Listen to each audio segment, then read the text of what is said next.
Ngayon naman nag-calibrate tayo ng thermocouple. Ito. Pinoy Calibration Master. Pinoy Calibration Master. Calibration Master. Pinoy Calibration Master. Pinoy Calibration Master. Pinoy Calibration Master.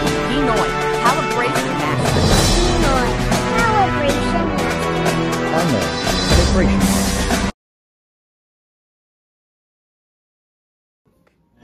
Yung thermocouple na yan, yung kinalibrate namin kanina ng temperature controller, yun yung indicator niya.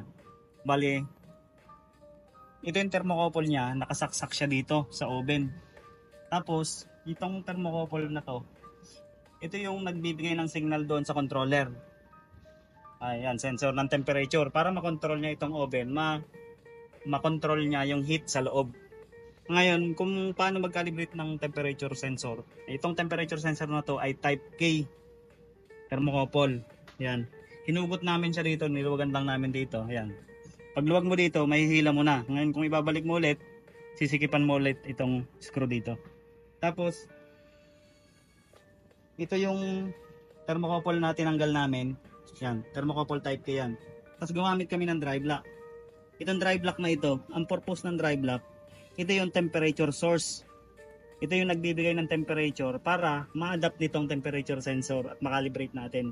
Iseset mo lang siya, ito set value, tapos ito yung indicator niya. Itong drive lock na to ha. Ito yung indicator.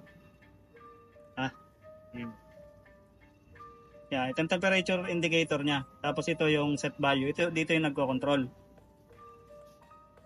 Ayan.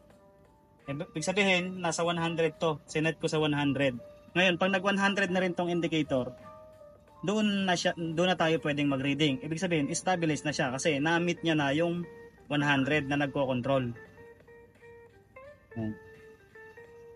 Yan, ito. Tapos, ito yung unit under test. Ito naman yung standard. Hindi ibig sabihin, mayroon tayong drive lock. Dito na tayo magre-read. Hindi tayo magre-read dito.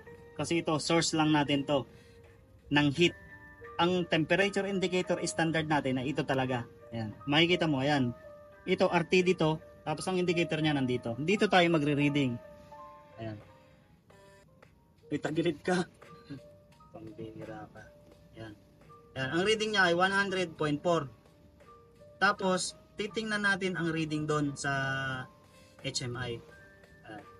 Ang reading niya ay 101. Iba na tuloy. Nagalaw eh. Ay iba kasi yan. Kapag hindi yan mahigpit, lumalayo reading yan. Ay iba na. Yan. Yan ito itong reading yan. 101. Yan. Yan. Tingnan mo yung reading doon sa ano. Kung 100 din. Ito yung indicator ng ating temperature sensor doon na thermocouple. Ayan. 100 ang reading niya. Ayan, yun. Malayo. Kaya kailangan natin ng radyo dito.